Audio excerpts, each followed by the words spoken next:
In this video, we're going to review Quincy's custom parsers. This is a sub-video of the parser video series, and again, we're talking about custom parsers here. Specifically, what we're going to talk about is understanding them, using them, getting them, and building them. So all the key pieces you need to be successful with custom parsers. But let's go into the tool and do this all within Quincy. It's easiest to understand there. So I'm already have the parser widget open, and I'm already on the custom parser section. And let's quickly first talk about what custom parsers are. Custom parsers really are, as the name suggests, custom parsers. Anything that's been written either by us or by you as a user or anybody in the community to parse a specific file that's really not parsed within our EP, which is our evidence processor backend component that does most of our processing. These can be to expand a file, maybe an XWays file or any number of different containers. They could be to make sense out of a JSON. They could be to take apart a SQL database. Anyway, the use cases are almost limitless, but always you're basically taking some set of files and trying to make sense of them and cut them up into pieces that allows them to be presented and analyzed in a more intelligent way. So let's talk about how you use a parser. First of all, whatever parsers you have available to you will be here, listed here. We only have one. I'm going to show you how to add some there, but at the moment we have just the one. But let's use it. We're in our parse demo case. Okay, let's go into our grid.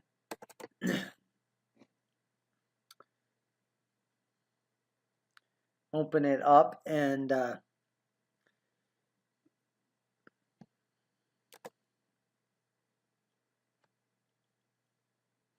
okay, let's go into our grid.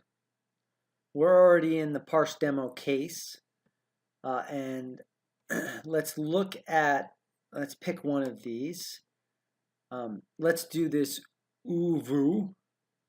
So to do that, we're going to select the uvu folder and the child contents, the SQLite databases. Now, depending on how your parser works will dictate what you choose. In this case, I happen to know that this parser wants the folder structure. So I'm choosing the top level folder as well as the two child folders. Now I'm going to right click and I'm going to go to special parsers, and you can see I can process databases, JSON extraction, or reset parse status. I'm using the chat parser, which is a JSON based parser. So I'm going to go ahead and click on this one. Now, again, you need to know the specifics of your parser. All your parsers will show up here. I've already chosen the chat ones. You click on chat, you click load. It takes quite a while to load depending on how many columns are at play. You can see this one has quite a few columns that it's parsing into. But it can take as much as a minute to load. I will be fixing that. It shouldn't take nearly that long. It should be seconds, but there's a bug that effectively causes it to be slow. Nonetheless, once your parser is loaded, you should just be able to click run. But before we do this, I want to examine a bunch of the different aspects of this parser so that you understand them. The top three are all populated when you right click on the grid and then you choose that menu option, the JSON parser. That action will cause it to figure out what case you're talking about, pull in the objects and the evidence IDs. Then the question is, are you using an extraction parser? And is the input a folder? Now, you have to know, again, the specifics of your parser in order to know whether to choose these. But if you downloaded a parser from us, they should be automatically populated. However, again, let me explain them. Extraction means the file is not already, basically you're going to convert whatever file you're parsing. whether it be a database or whatnot, you're going to take that, you're going to convert it to another form. In that case, it's called extraction. Is the input a folder? The parser itself, this chat, this executable, takes an input and delivers an output. If the input it takes is a folder, which it is in this case, you select it. If the input it takes is an individual file, you wouldn't select this. File category, chat message. You can choose from any number of the many file categories. Oh, shoot. I don't want to do that. Where's my chat? Chat message. There we go. Parser, again, you just select the one you have and you click load once you've selected it. This is where the executable is located. Again, if you're using our ones you downloaded, it should automatically find the right location. Otherwise, you just click find, you browse your file system. Is the output a JSON or XML? In this case, it's a JSON, and here's the mapping. And the JSON has a bunch of fields in it, and the question here, the mapping is asking you how you want to map those fields. So in this case, the chat's output is already properly configured to match our database rows. But in almost all cases, it maps perfectly, but in one down here, let me show you, it does not. The JSON is going to set metadata. In fact, we want to put it into the message metadata column. So we go ahead and click run, and that's going to create a processing job, and we can go check the results for that, but it's really quick, so I don't even think we need to. But I want to show you what it's doing in the background. That we're in the parse demo case. I've already selected down to the jobs folder, and you can see it created this new job. And if I click on that, you can see the input folder and the output folder. Remember, we selected is input a folder, and in this case, of course, it is. If it was a file, this would be a individual file and not a folder. But we click on the input folder, and there is the uvu folder, and it's got the sub-contents of it. And if we go back to the top and click on the output, and we can see it hasn't yet created the output directory, but hopefully it will shortly here. But let me show you what it would look like when it does. Let's see if this one, yeah, here's one's got it. So this was a job I ran earlier, so let me right click on this and show you what it ultimately ends up looking like. This is the output of this chat parser. You can see the metadata. These are the columns we all mapped and the contents. And now we can go back and actually just refresh our grid and then zoom to the bottom, and I'm sure we will find our messages because we've given it more than enough time. And let's scroll down to the bottom. And here we go. Here are all our chat messages. Here are contents it's pulled out. Good, good, good. And we can scroll over and see the contents of those. And, you know, I don't know to what extent this is relevant or not relevant information. But in any event, it's been parsed out. It's been put in the format we wanted it to. And it's worked. So we're happy. So that's how to use the chat parser. Again, each parser is slightly different. Let's go back up and let me show you how it might work if you, instead of chat parsing that stuff, we were doing an extraction job. This is what you do for an XWays file, for example. There you're taking the difference between an extraction job and a JSON parser is a JSON parser has the output of a file, like we just showed you, a file that's either in JSON format or XML format. An extraction job has the output of sub-files. So if you're parsing an a XWays container, what you expect out of that is files, not a JSON, not a simple text file. You expect a whole bunch of files. So if you're doing that, Again, you would choose your parser. I don't have any extraction parsers here, so there's nothing. You map your executable path, you run it, but here's the difference. Here you can see you choose processing options. And the reason you choose processing options, because again, you're going to get files as output and you will want to process them. So that's the difference between the extraction processors and the JSON processors. So let's go ahead and cancel this. Now, let's move on to getting parsers. We've explained what they are. We've showed you how to use them, at least briefly. Now let's show you how you get them. So to do that, I'm going to go to the Quincy Forensics website. I'm going to go to Support, and I'm going to go to Custom Parsers.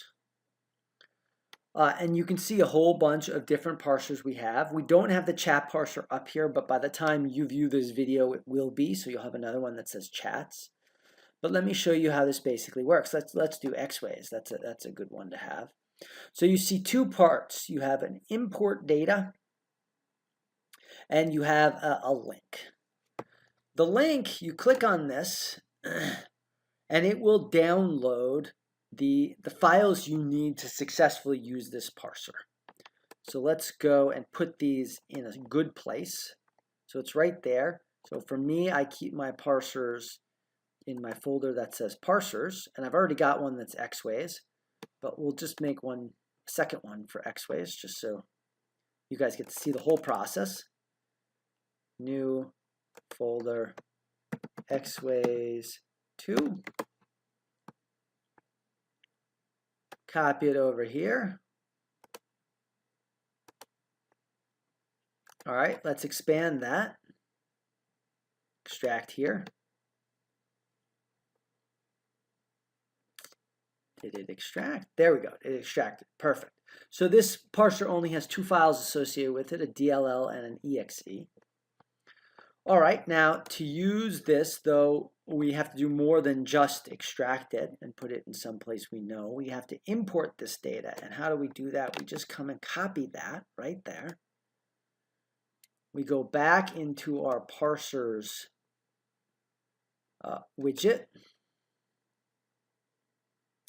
We come here to import, paste that, and do import parser. There we go. It says saving parser. It added it. Now let's come over here, come back to this, and let's look at it. And again, this can be quite slow. Oh, actually, it's fast in this case because it's an extraction parser. Now let's find the executable. See, it even tells you find the location. So let's go ahead and click find. Oh, there we go. See, and we put this in our parsers folder. So let's go parsers. Xways 2. And we want to always select the EXE. And that's it. We click save. And now that parser is ready to go. If we run across an Xways file, or whatever it is, Xways in this case, obviously, we can simply just right-click in the grid and choose the extraction and then choose this Xway parser, and we can run it and it will extract the contents of the Xways file. So you can do that for all these different ones. You can download them all or just when you need them, and they're really, really super helpful and pretty darn powerful.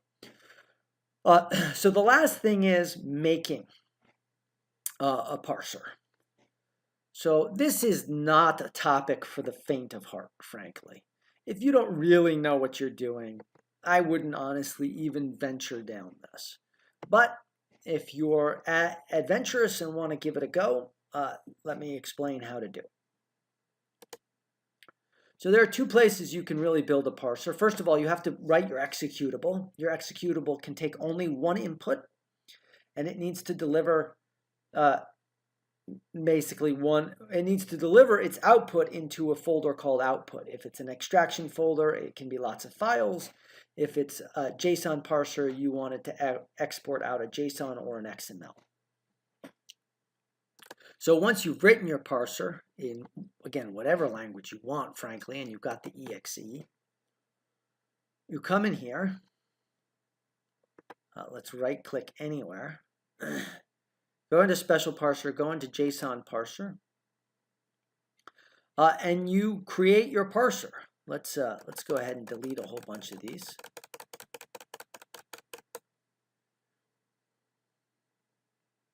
It's taking a little while here. It's stirring here. It doesn't like that massive delete. Yeah, okay, we just got to wait it out. All right, did it? Let's keep going. That's sort of annoying. Let's do it from the bottom.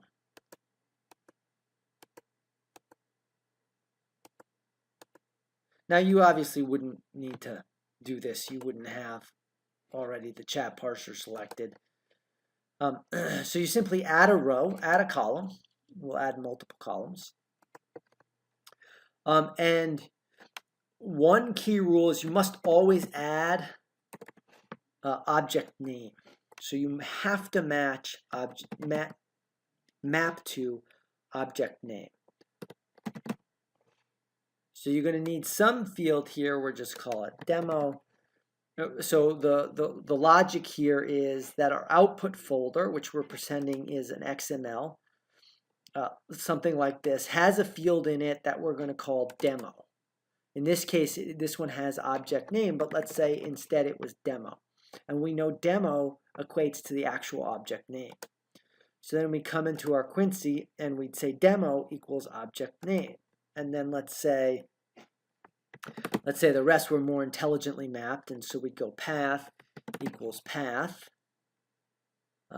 which is object files path. There you go. And let me show you how you do a custom one. Often it's the case that you are parsing something or something is being parsed that we don't really have good columns for. So let's say we have altitude.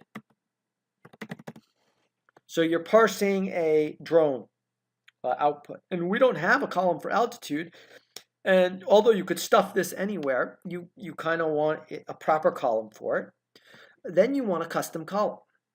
So you just go ahead and assign it, and you click right here, and you say what you want the name of this custom column to be, altitude, and the column type you want. In this case, we'll do number, and then you save it, and that turns green.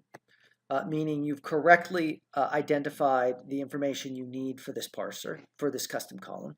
And when you go ahead and run this parser, it's going to create that custom column and go ahead and write to it. And then obviously you need to give it the proper executable and the proper name, and ultimately you would just go click save, and that would create your parser. The other place to do this, and I don't have good data to show this, but the other place to do this is in the viewer.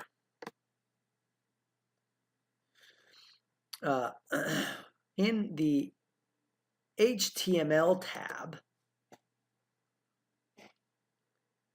it's not going to like it here, but if you are looking at XML data, right now it knows I've got HTML data, so it's showing you these options. But if you're looking at XML data, it will default to an XML viewer. Or if you're looking at JSON data, it will default to a JSON viewer. And in those viewers, it allows you to parse that information and build a parser. So again, I don't have great data to show this, and it's a pretty complex topic, but let me leave it at this. I've shown you the one way to do it. If you had a JSON or XML, you could do it in here as well. But if you're going to tackle this subject, and I really encourage you to, it's very powerful, it's really cool.